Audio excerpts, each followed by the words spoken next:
बाहर से खबरें मिल रही थी कि हमारे कुछ जहाज गिरे हैं, हमारे सैनिक शहीद हुए हैं। वो सही बात थी। जिस कॉन्फिडेंस के साथ और जिस बेशर्मी के साथ रक्षा मंत्री राजनाथ सिंह झूठ बोल रहे हैं, पूरी सरकार झूठ पे और बेशर्मी अख्तियार किए हुए है। आज उनको शर्म आनी आ रही है या नहीं? इस्तीफा दे दो मूर्खों, बेशर्मो, इस्तीफा दे दो। उनकी शहादत का इतना बड़ा अपमान, उस दिन बहुत भारी नुकसान पहुंचा। उसी दिन हमारे जहाज गिरे थे क्योंकि उन्होंने जो हमारे रफाल थे उनका सिग्नल जाम कर दिया था। हमारे जो जहाज थे उनको उड़ने ही नहीं दिया गया, वो जाम हो गए, सिग्नल जाम हो गए उनके। उस दौरान में युद्ध हो नहीं रहा था और सेना जो है हमें ब्रीफिंग दे रही थी, वो भी झूठ था। इनके परिवारों को क्या कह के चुप कराया गया होगा, क्या धमकियां दी होंगी उनको? ये खबरदार जो जवान निकाली मुंह से। आप ये देखिए कि इवन जो अभी तो पायलटों की भी आएगी लिस्ट। एक पाकिस्तानी जर्नलिस्ट ने अपना YouTube पे व्लॉग डाला, उसने बाकायदा 5 पायलट्स के नाम लिए, उनका सर्विस नंबर बताया। मेरे को तो समझ में नहीं आ रहा है पब्लिक को इन झूठे बेशर्मों कपटी धूर्तों के ऊपर विश्वास क्यों है। जो पाकिस्तान है उन्होंने अगले ही दिन, जब ये ऑपरेशन सिंदूर का पहला दिन था, उन्होंने बाकायदा इंटरनेशनल प्रेस को बुला के उन्होंने बाकायदा ब्रीफिंग दी, अपना नुकसान बताया और ये बताया कि हमने क्या क्या नुकसान इंडिया को पहुंचाया। हमारी तरफ से ऐसी ब्रीफिंग नहीं थी और जो ब्रीफिंग हो रही थी वो सरासर झूठ था। जो रफाल फेल हो गए, जिनको जाम कर दिया चाइनीज टेक्नोलॉजी ने, वो रफाल जो है आपने दोबारा और खरीदने का ऑर्डर दे दिया उनका। और इस युद्ध में आपको कितना नुकसान हुआ होगा शिव कुमार जी, ये इस बात से जाहिर होता है कि आज जो है पाकिस्तान जो है इस युद्ध को लड़ने के बाद दुनिया का सरताज बना हुआ है, सबका लाडला बना हुआ है। पाकिस्तान कराची पहुंच गए, कराची बंदर का ध्वस्त कर दिया, लाहौर पे कब्जा हो गया, आसिम मुनीर को अरेस्ट कर लिया भारतीय सेना ने, तो मेजर गौरव आ गया। सिस्टम पूरा काला है, आपके मुंह पर इतनी कालिक पुत गई है, आपसे ज्यादा नीच नराधम कोई हो नहीं सकता है। यकीन है पक्का कि सीज़फायर ट्रंप ने ही करवाया था और ट्रंप वास्तव में हकदार था। भाजपा का फिर बड़ा झूठ पकड़ लिया और वो झूठ सबूतों के साथ पकड़ा है। और ये सबूत जब आप सुनेंगे, वो गांव का किसान सुनेगा तो वो रो पड़ेगा। वो कहेगा कि मेरे बेटे की शहादत इन्होंने 13 महीने क्यों छुपाई। यानी जो बाहर से खबरें मिल रही थी कि हमारे कुछ जहाज गिरे हैं, हमारे सैनिक शहीद हुए हैं, वो सही बात थी। आज ये खबर छपी, सबसे पहले मीनू जी उस खबर पर ले चलूंगा। ये खबर है, इस खबर में लिखा है कि ऑपरेशन सिंदूर में शहीद हुए थे 6 भारतीय जवान, पहली बार सामने आए नाम। अब तो उनकी अस्थियां भी नहीं बची होंगी, अब तो हम उन्हें श्रद्धांजलि भी नहीं दे सकते, हम उनके सम्मान में उन्हें अंतिम सलामी भी नहीं दे सकते। 13 महीने तक इस देश को गुमराही के दौर में क्यों रखा गया? सोचिए, विचार कीजिए। शर्म तो तब आई जब देखते ही देखते फिर राजनाथ सिंह का एक लोकसभा का वक्तव्य वायरल हो गया। क्यों बोले? मैं उस वक्तव्य को सुनाऊं, फिर मीनू जी आपके पास आऊं, आपकी इजाजत हो तो। आपको प्रश्न पूछना है तो यह पूछिए कि इस ऑपरेशन में क्या हमारे जाबाज सैनिकों को कोई क्षति हुई है, तो उसका उत्तर है नहीं। अध्यक्ष महोदय, कितनी बेशर्मी से जवाब दिया गया है। सोचिए उनकी मांओं पर क्या गुजरी होगी जब यह बयान दिया गया। जिस मां ने 9 महीने अपनी कोख में रखकर उस बेटे को जन्म दिया, जो कफन में लिपटकर घर लौटा था, क्या बीत रही होगी आज उन पर। शिव कुमार जी, एक शेर है, मुझे शायर का नाम तो याद नहीं है, उसने बोला था, वो झूठ बोल रहा था कुछ इस सलीके से कि मैं एतबार ना करता तो क्या करता। जिस कॉन्फिडेंस के साथ और जिस बेशर्मी के साथ रक्षा मंत्री राजनाथ सिंह झूठ बोल रहे हैं, एक के बाद एक झूठ बोल रहे हैं। अभी तो पहले हम शहादत पे ही टिकेंगे जवानों की, क्योंकि हमारे लिए जहाजों के गिरने के बजाय जवानों की शहादत का मुद्दा बड़ा है, जिसे कि छुपा लिया गया। मतलब 13 महीने तक इस देश की जनता को मैं रोकूंगा आपको। वो कोई राजनीतिक मंच पर नहीं बोल रहे थे, वहां बोल रहे थे जहां संवैधानिक बातें होती हैं। वो वहां जवाब दे रहे थे जहां का सच हम सब स्वीकार करते हैं। तो इतना बड़ा झूठ वो कैसे बोल पा रहे थे? और बगल में बैठे गृह मंत्री की मुस्कुराहट आपने देख ली होगी, मेजें बराबर थपथपा रहे थे। क्या इसका मतलब पूरी सरकार झूठ पर चल रही है? मैंने अपनी बात आई तो मैंने बोल दिया जी, पूरी सरकार झूठ पे और बेशर्मी अख्तियार किए हुए है। वो जो यहाँ बैठे हुए जो सत्ता पक्ष के सांसद है, जिस कदर मेजे थपथपा रहे हैं कि कोई हमारे सैनिकों की हानि हुई या नहीं, तो उसका जवाब है नहीं, और वो चिल्ला के पड़ते। और आज उनको शर्म आनी आ रही है या नहीं? शहीदों के प्रति जो तुमने इतना अपमान किया है उनका, उससे शर्मसार होके इस्तीफा दे दो मूर्खों, बेशर्मो, इस्तीफा दे दो। शर्म आनी चाहिए। उनकी शहादत का इतना बड़ा अपमान, ये वो सरकार है जो विपक्ष को कहती है कि तुम सेना का अपमान करते हो, तुम्हें सम्मान करना नहीं आता। हम हैं सेना का सम्मान करने वाले, तो ऐसे सम्मान करने वाले कि जिन्होंने 13 महीने तक देश को मतलब इस उससे गौरव से वंचित रखा कि हमारे शहीद जवान शहीद हुए बॉर्डर पे हमारी रक्षा में। जिस वक्त हम टीवी पे बैठे हुए उसका लाइव टेलीकास्ट देख रहे थे, उस टाइम इन 6 ने शहादत दी है। शिव कुमार जी, हमें शर्म से झुक जाना चाहिए सिर। कि हमें पता नहीं था, हम समय पे हमें उनकी परिवारों के साथ जब खड़ा होना था और जब हमें उन्हें श्रद्धांजलि देनी थी, उस वक्त हमें हमारे सामने ये झूठ परोसा गया। और झूठ, इतना बड़ा झूठ, रक्षा मंत्री कोई अपनी तरफ से तो बोल नहीं रहे हैं, उनको तो जो प्रधानमंत्री ने जो अप्रूवल दी होगी वो बोल रहे होंगे, उसमें आपने इतना बड़ा झूठ। और आज उन्हीं 6 शहीदों के नाम आपके पास थे और वो आप आज दर्ज करा रहे हैं नेशनल राष्ट्रीय युद्ध स्मारक में, आप दर्ज करा रहे हैं। और ये तो आप जैसे सोशल मीडिया के कुछ चैनल्स हैं जो इस खबर को निकाल लाए हैं और इसको शाया कर दिया है। मतलब अब जनता सोचे ये कि अब अंदाजा लगाइए राम मंदिर के चढ़ावा घोटाले में क्या क्या झूठ बोला जा रहा है, और आप अंदाजा लगाइए कि 2002 में जो गोधरा एक्सप्रेस को जो जलाया गया था डिब्बे, उसकी सच्चाई क्या होगी। आज अंदाजा लगाइए आप किस तरीके से झूठ बोलने में माहिर है ये सरकार कि हर बात पे झूठ। मतलब इसी मुद्दे पे राहुल गांधी ने सवाल पूछा था कि भाई हमारा क्या नुकसान हुआ, ये भी तो बताइए देश को, जो कि हमेशा से रवायत रही है कि जब भी ऐसे युद्ध हुए हैं शाम को ब्रीफिंग होती थी, ऑफिसर्स, पुलिस के, वो सेना के जो टॉप ऑफिसर्स थे वो बयान देते थे, वो बताते थे कि भाई हमारे ये नुकसान हमने पहुंचाया है दुश्मन को और हमें ये नुकसान हुआ है। लेकिन ये सरकार इस तरीके के झूठे, मतलब पाखंड में झूठा अभिमान, फॉल्स प्राइड, झूठा घमंड, झूठा अहंकार कि हमें तो कुछ हुआ ही नहीं, हम ही ने नुकसान पहुंचाया, और जिसने नुकसान पहुंचाया वो सबको पता है। आपने आनंद फानन में जो सीज फायर किया, ये खबर है कि जिस दिन इन्होंने पहला अटैक किया 6 तारीख की और 7 तारीख की दरमियानी रात को, उस दिन बहुत भारी नुकसान पहुंचा और उसी दिन हमारे जहाज गिरे थे, क्योंकि उन्होंने जो हमारे रफाल थे उनका सिग्नल जाम कर दिया था। पाकिस्तान जो है चाइनीज टेक्नोलॉजी, चाइना से सैटेलाइट से उनको लाइव लोकेशन मिल रही थी और उनको लाइव टेक्नोलॉजी सपोर्ट मिल रहा था। हमारे जो जहाज थे उनको उड़ने ही नहीं दिया गया, वो जाम हो गए, सिग्नल जाम हो गए उनके, और उन्होंने जाम सिग्नल होने पे पायलट कंफ्यूज हो गए और वो कहीं के कहीं उड़े और पाकिस्तान को मौका मिला। और उसके बाद आपको ध्यान होगा दर्शकों को कि 2 दिन ये जो हमारे जो सीडीएस है उन्होंने सिंगापुर में ये एडमिट किया कि हमने 2 दिन के लिए ऑपरेशन रोका। सिंगापुर में एडमिट कर रहे हैं हमारे सीडीएस चौहान साहब, वो कह रहे हैं कि 7 तारीख के बाद हमने ऑपरेशन रोका। आप सीज फायर करने क्यों गए? आप उस टाइम लाते आप पीओके वापस, वो मौका था आपका, आप कर लेते लाहौर पे कब्जा, आप कर लेते कराची पे कब्जा। लेकिन क्योंकि आपने 2 दिन ऑपरेशन रोका, और शिव कुमार जी झूठ कितना बोला जा रहा था, जिन 2 दिनों में ऑपरेशन रोका गया कोई हमारी तरफ से कोई अटैक नहीं था, उन 2 दिनों में भी लगातार जो सेना के ऑफिसर हैं वो प्रेस को ब्रीफिंग दे रहे थे कि आज ये हुआ, आज ये हुआ, आज ये हुआ। जबकि कुछ 2 दिन जो युद्ध रोका गया बीच में 7 से और 9 तारीख के बीच में, उस दौरान में युद्ध हो नहीं रहा था और सेना जो है हमें ब्रीफिंग दे रही थी, वो भी झूठ था शिव कुमार जी, वो भी झूठ था। और मैं इससे आगे का झूठ एक और बताती हूँ, वो तो बहुत ही बड़ा झूठ है। उस समय में कांग्रेस की एक स्पोक्सपर्सन, मैम मेरे सामने ये 6 शहीद हैं, मैं इन्हें अपनी श्रद्धांजलि अर्पित करता हूं, आपकी ओर से करता हूं, प्रणाम करता हूं इन्हें। ये भी किसी के लाडले थे, ये भी किसी के सुहाग थे, ये भी किसी के बाप थे। उन सब पर क्या बीती होगी जब आज ये सब बातें सुनी होंगी। हालांकि उन्हें सूचना तो तभी मिली होगी, लेकिन उन्हें मन महसूस कर रह गए होंगे कि सरकार हमारे नाम भी सार्वजनिक नहीं कर पाई। क्या फायदा मिला इस देश में? हमने अपने प्राणों की आहुति दी और इस देश ने हमें 13 महीने गुमनामी में रखा। क्या सोच रही होंगी इनकी आत्माएं? मैम मेरा आपसे एक बड़ा सवाल यह है, इतना बड़ा झूठ संसद में बोलकर राजनाथ की जैसे ही कल खबर आई और मोदी जी विदेश चले गए। जब कोई समस्या आती है, पहले राम मंदिर का मुद्दा आया तो मोदी जी विदेश चले गए। क्या देश की समस्याओं का सामना करने से इतना भयभीत है प्रधानमंत्री? समस्याओं का उनके पास हल नहीं है, उनके पास केवल एक समस्या का हल है, हिंदू मुसलमान की समस्या का, वो बखूबी निभा रहे हैं। उसके अलावा उनके पास किसी समस्या का हल नहीं है। उनसे समस्या क्रिएट करवा लो। उन्होंने जो ये क्रिएट करी है ये उन्हीं की क्रिएट करी हुई है। अरे कश्मीर में जब चप्पे चप्पे के ऊपर फौज तैनात है, वहां हिम्मत कैसे हुई पाकिस्तान के सो कॉल्ड अटैक की कि वो आके और आपके अटैक कर जाए? मेरा तो एक सवाल और भी है शिव कुमार जी, जिस वक्त इनकी शहादत हुई जवानों की, इनके परिवारों को क्या कह के चुप कराया गया होगा? क्या धमकियां दी होंगी उनको कि खबरदार जो जवान निकाली मुंह से? और अंदाजा लगाइए उनके घर में तिरंगे में लिपटे शव पहुंच रहे हैं। मेरा तो ये कहना है कि गांवों में भी तो पहुंचे होंगे शव, या गांव में आने ही नहीं दिए शवों को। मुझे तो ऐसा लगता है कि परिवारों को वहीं सेना के मुख्यालय पे बुला के कहा गया कि आ जाइए, यहीं होगा शव दाह संस्कार आपका, इनका जवानों का जो भी अंतिम संस्कार होगा। क्योंकि गांव में अगर शव पहुंचते तो जरूर बात निकलती। आज हर एक के हाथ में फोन है, वो गांवों में भी शवों को, मेरा मानना ऐसा है कि उन शवों को, शहीदों के शवों को गांवों में भी नहीं पहुंचने दिया गया।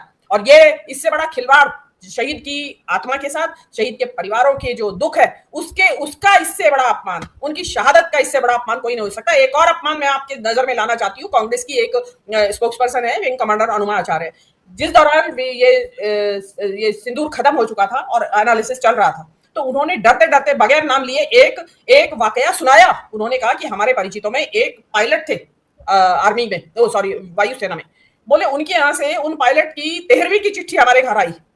तो हमने पूछा कि ये 13वीं कब हो गई, उनकी कब हुई मृत्यु? तो उन्होंने कहा कि ये उनकी मृत्यु एक हवाई सड़क दुर्घटना में हो गई।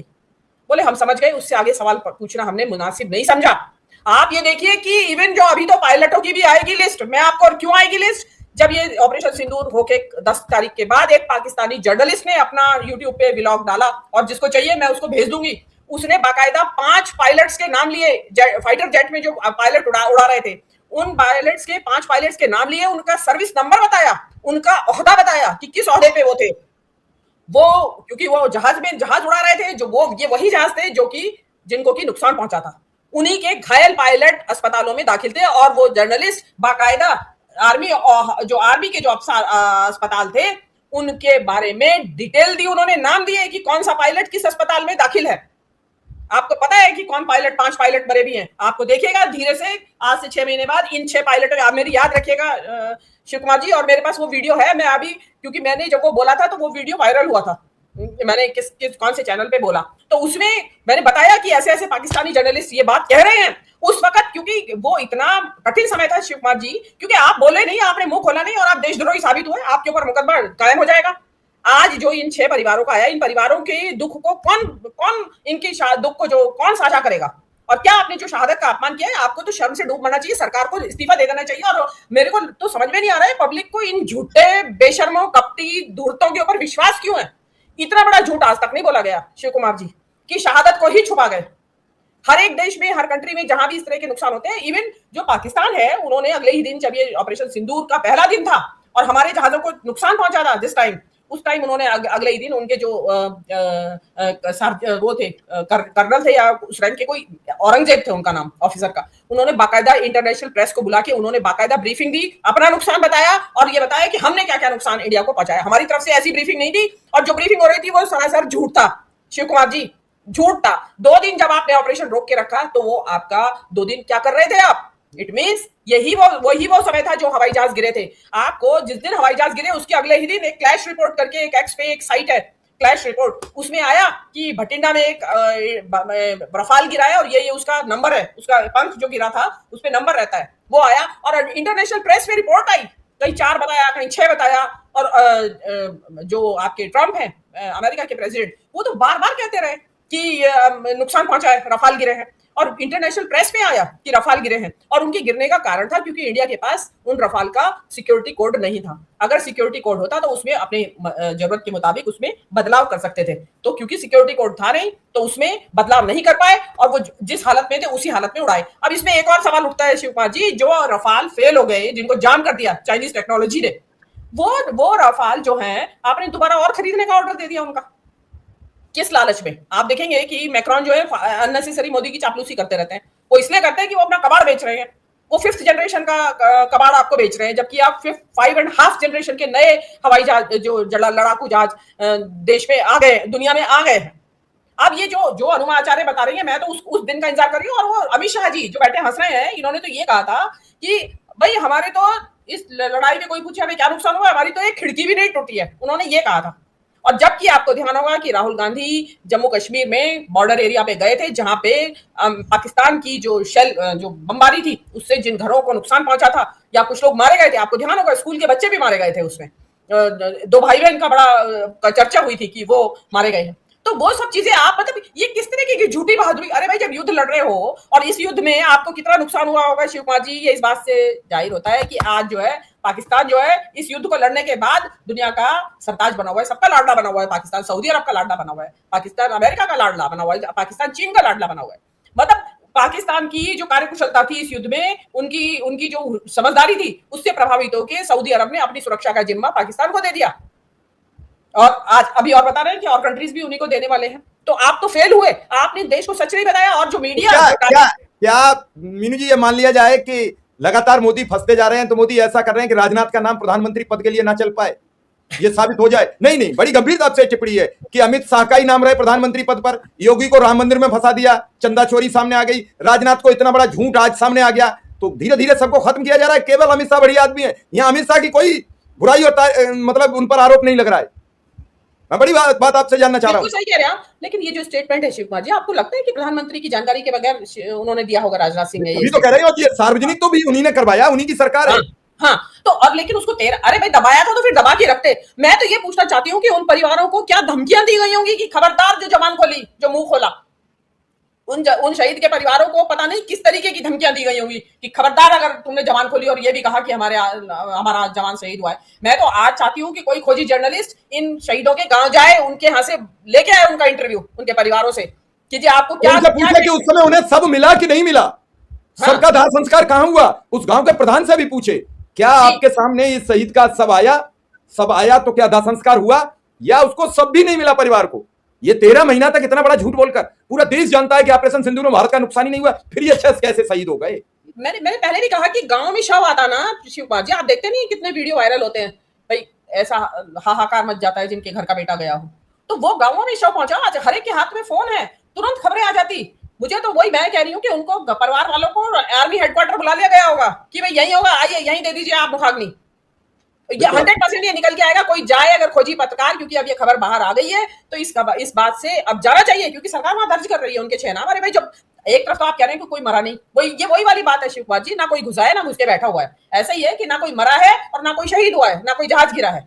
ये ऐसी ही झूठ है। ये इतना बड़ा झूठ प्रधानमंत्री, मतलब झूठ, मतलब आम आदमी बोले या नेता बोले, छोटा मोटा झूठ तो बोल लेते हैं कि वादों से मुकर गए अपने नेता, लेकिन इस तरीके से सुरक्षा के मामलों में, और सामने दिखाई दे रहा है आपका मीडिया झूठ बोल रहा है। कराची पहुंच गए, कराची बंदर का ध्वस्त कर दिया, लाहौर पे कब्जा हो गया, आसिफ मुनीर को अरेस्ट कर लिया है भारतीय सेना ने, और इधर की यहाँ के जो वो थे, वो आपका मेजर गौरव आ गया। वो उसी दौरान की बात है। उस दौरान ईरान के जो अब्बास अराक्ची थे वो इंडिया आए थे बातचीत करने के लिए इसी संबंध में, और उनको मेजर गौरव आर्या ने ये कहा था कि ये सुअर आया हुआ है, ईरान का सुअर आया हुआ है। और उसके बाद जो बवाल मचा था पूरी दुनिया के अंदर कि ये, और गौरव मेजर आर्या का आपके चैनल पे ही किया था मैंने हमने एक प्रोग्राम किया था उसके बारे में कि मेजर गौरव आर्या क्या बकवास कर रहे थे। आज वही अरागची जो है ना, अभी अमेरिका डरता घूम रहा है उनसे, ईरानियों से डरता घूम रहा है कि भी किसी तरह मान जा शर्तों पे, चुप कर जा भाई, चुप लगा जा। तो अभी क्या हो रहा है, सारे पासे पलट गए हैं, ये झूठों से काम नहीं चलेगा। इससे तो अब ये प्रूव होता है शिव कुमार जी, नहीं, ये तो इतिहास में लिखा जाएगा कि 12 साल या 15 साल भारतीय जनता पार्टी एक झूठों की सरकार आई जिसने पूरे देश को गुमराह किया। देश के विकास के नाम पर, देश के स्वाभिमान के नाम पर जितनी बेइज्जती इन 12 वर्ष में देश की हुई है, उतनी शायद कभी हुई होगी। अमेरिका घुटनों पर बिठा दिया है, और प्रधानमंत्री छोटे छोटे देशों में जा रहे हैं, वहां पैसे खर्च कर रहे हैं, करोड़ों रुपया इस भारतीयों के टैक्स का, और वहां से पुरस्कार ला रहे हैं। नहीं चाहिए ऐसे पुरस्कार। अरे पंडित जवाहरलाल नेहरू बनने के लिए अभी आपको और 500 वर्ष लग जाएंगे भाजपाइयों।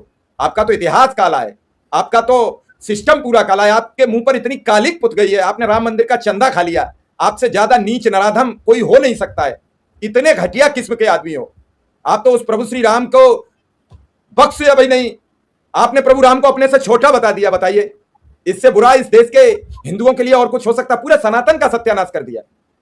और सनातनी है मूर्ख, वो इनके पीछे दौड़ रहे हैं। यही हिंदू बचा पाएंगे, यही हमें अब्दुल से बचा पाएंगे, क्योंकि इससे पहले तो अब्दुल सबके घर में घुस जाता था, जब चाहता था उसके घर से जो सामान चाहता था उठा लाता था। लेकिन आज अब्दुल नहीं घुस पा रहा है, जबकि आज अब्दुल ज्यादा खुश है। आज अब्दुल के परिवार के 50 लोग IAS IPS बन गए, क्योंकि अब्दुल अब बेसिक पर काम कर रहा है, शिक्षा पर काम कर रहा है। अब्दुल अब पंचर लगाने में मशगूल नहीं है, अब्दुल अब AC संभालने में मशगूल नहीं है, अब्दुल अब स्कूल की तरफ चल पड़ा है। पहले वो मदरसा की राजनीति में फंसा हुआ था, वो मदरसा के चक्कर में अलिफ बे सीख कर वहीं रह जा रहा था। अब अब्दुल कॉन्वेंट में जाता है पढ़ने, अब्दुल अब IAS बनता है, अब्दुल अब IPS बनता है। और हिंदू झंडा उठाकर जय श्री राम का नारा लगाकर शाम को भांग धतूरा पीकर कांवड़ ले जाता है। इतना सिखाया इस सरकार ने, क्योंकि पढ़ोगे लिखोगे तो बनोगे नवाब, खेलोगे कूदोगे तो बनोगे गवार। ये आज की कहावत नहीं है, बरसों पुरानी कहावत है। अब नवाब नहीं इन्हें बनाना है, इन्हें गवार बनाना है, ताकि इनके पीछे झंडा लेकर चलते रहो। शिक्षा के संस्थान बर्बाद कर दिए, सब कुछ डुबो दिया है। और ऐसा पगलाया घूम रहा है इस देश का 30% हिंदू, जो मूर्खता की पराकाष्ठा पार कर गया है। नरेंद्र मोदी 93 में जाके ट्रेनिंग लेके आ गए थे, इस देश को मूर्ख बना रहे हैं। मैं फिर कह रहा हूं ये अमेरिका का आदमी है, मैं फिर कह रहा हूं ये अमेरिका की सोची समझी रणनीति की तरह भारत का प्रधानमंत्री बनाया गया है। और वो तो बर्तन मांजने वाली के बेटे थे। फिर 93 में अमेरिका कैसे चले? किसने किराए का बंदोबस्त किया? कोई पूछने वाला है इस देश का? जो पूछेगा वो देशद्रोही हो जाएगा। और देशभक्त कुछ पत्रकार दिन भर इतनी चापलूसी करते हैं, जब नंबर नहीं आएगा तो ये भी बक्से नहीं जाएंगे। जैसे राजनाथ आज नहीं बक्से मोदी ने, तब मोदी कहेंगे ये मीडिया वालों ने झूठ परोसा था, मैंने कुछ नहीं कहा। मैंने तो इनसे इतना कहा था कि सब ठीक है, इन्होंने कहा ठीक से भी बढ़िया ठीक है। तो इन्हें भगवान बख्शेगा नहीं।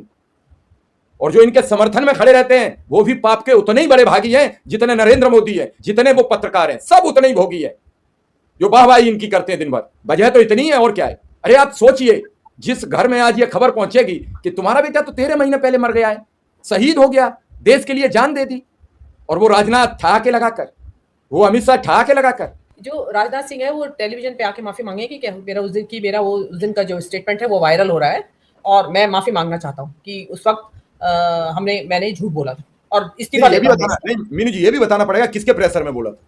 हाँ, सब कुछ बताना। आप एडमिट कर रहे हैं तो प्रेशर तो पता चल ही जाएगा अपने आप। लेकिन देखिए, अगर इतना बड़ा झूठ, आप देखिए ना, ये देश की सरकार आंकड़े छुपा लेती है। मतलब उनको वर्ल्ड बैंक ने कह दिया कि आप झूठ बोलते हैं, आप चौथे नंबर की अर्थव्यवस्था नहीं, आपके आंकड़े सब झूठे आंकड़े दे रहे हैं आप हमें, आप कोई किसी चौथे नंबर की अर्थव्यवस्था में नहीं आते। और ये तक कहा गया कि भारत सरकार जो आंकड़े सप्लाई करती है अर्थव्यवस्था को लेके वो झूठे होते हैं, गलत होते हैं। मतलब आप देखिए ना कि देशवासियों से तो झूठ बोल रहे हैं, इंटरनेशनल फोरम पे भी ये झूठ बोल रहे हैं। और आज जो है दोस्तों, आज हमें ट्रंप के इस बयान पे बार बार क्या 1000 बार यकीन है पक्का कि सीजफायर ट्रंप ने ही करवाया था और ट्रंप वास्तव में हकदार था नोबेल प्राइज का। और आज लगता है कि ट्रंप तो बड़ा सज्जन आदमी है इनके मुकाबले में, ट्रंप वाकई में हकदार था नोबेल प्राइज का, और मोदी जी ने नहीं होने दिया क्योंकि इतना बड़ा झूठ बोल रखा था।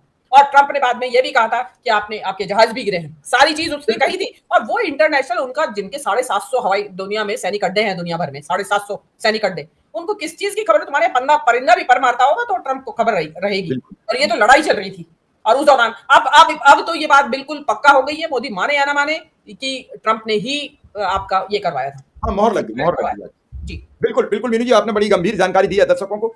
दर्शकों से भी ये सवाल है कि आप कब तक इस पाप के सहभागी बनेंगे, या फिर आपकी बुद्धि पर कोई जादू कर दिया गया।